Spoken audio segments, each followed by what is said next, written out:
Let me begin today by reading Exodus 9:13 through 16, something in these verses that I really want you to see today. It says, "And the Lord said to Moses, Rise up early in the morning and present yourself before Pharaoh and say to him, Thus says the Lord, the God of the Hebrews, Let my people go, that they may serve me. For this time I will send all my plagues on you yourself and on your servants and your people, so that you may know that there is none like me in all the earth.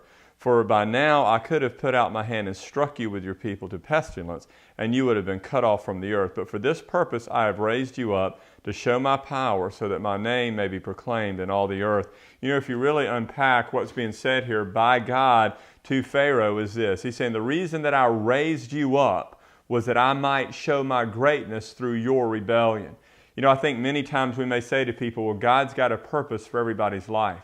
I think that's probably true. God does have a purpose for everybody's life. Sometimes His purpose is for people to profane His name and to do things that don't glorify Him so that His name may be made great in all this earth. And sometimes His purpose is to use us as His mouthpiece that we may announce His greatness to others so that His name may be great in all the earth. Here's what you need to understand.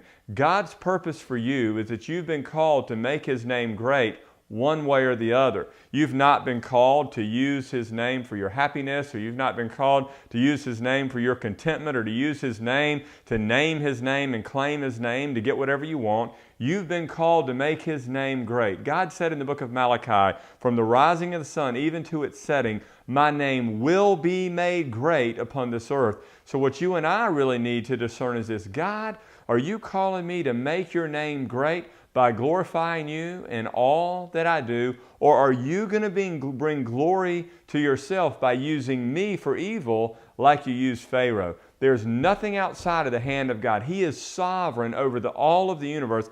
Everything plays into His perfect plan.